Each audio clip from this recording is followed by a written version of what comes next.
बच्चों आगे है क्रियापदों के रूप से। बच्चों हम क्रियापदों के रूप से हम पता लगाएंगे कि वाक्य एक वचन में है या बहुवचन में है। पहले क्रिया के बारे में जानना आवश्यक है।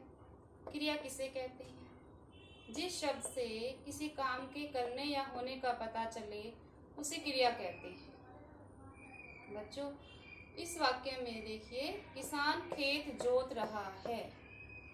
तो इस वाक्य से हमें पता चल रहा है कि एक किसान है और वह खेत जोत रहा है। तो ये वाक्य एक वचन का उदाहरण है। इसे क्रिया शब्द क्या है? जोत रहा है। तो ये एक वचन का उदाहरण है। इससे अगले वाक्य में देखिए, किसान खेत जोत रहे हैं। इस वाक्य में किसान शब्द को देखिए, संज्ञा शब्द को देखकर तो पता चल रहा है कि एक ही किसान है, परंतु जब क्रिया शब्दों को देखेंगे तो हमें पता चल रहा है कि यहाँ पर एक किसान नहीं है, बल्कि दो या दो से ज्यादा किसान हैं। किसान खेत जोत रहे हैं। तो ये वाक्य बहुवचन का उदाहरण है। अगला वाक्य देखिए, मोर नाच रहा है। इस वाक्य में एक मोर नाच रहा है। देखिए, नाच रहा है, क्रिया शब्दों को देखिए, नाच रहा है। तो इससे पता चलता है कि एक मोर नाच रहा है। तो ये एक वचन का उदाहरण है। मोर नाच रहे हैं। क्रिया शब्दों को देखिए, नाच रहे हैं। तो इससे पता चलता है कि दो या दो से अधिक मोर नाच रहे हैं, इसलिए ये बहुवचन का उदाहरण है। इन वाक्यों को एक बार और देखिए।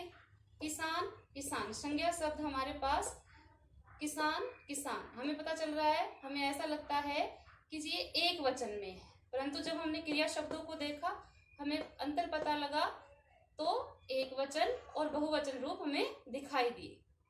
इसी प्रकार से मोर मोर, यहाँ पर भी हमें इन शब्दों को देखकर लग रहा है कि एक वचन है, परंतु जब हमने क्रिया शब्दों को देखा तो हमें पता चला कि ये एक वचन और बहुवचन के उदाहरण है। आगे देखिए, वचन संबंधी कुछ नियम। एक वचन का बहुवचन के रूप में प्रयोग।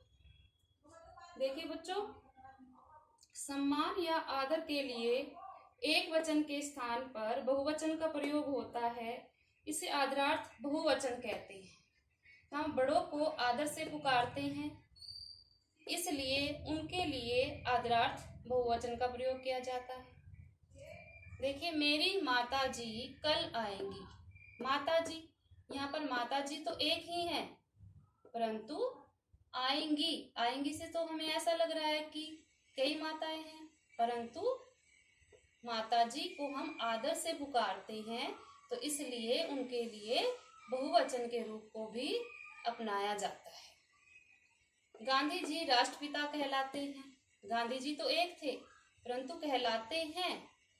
इस शब्द को देखिए, इन शब्दों को देखिए, गांधी जी के लिए हमने आदरार्थक शब्दों का प्रयोग किया है, तो ये आदरार्थक बहुवचन रूप है।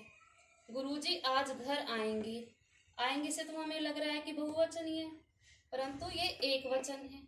गुरुजी एक वचन है, परंतु हमने उनके लिए आदर शब्दों का प्रयोग किया है, आदरार्थक शब्दों का प्रयोग किया है।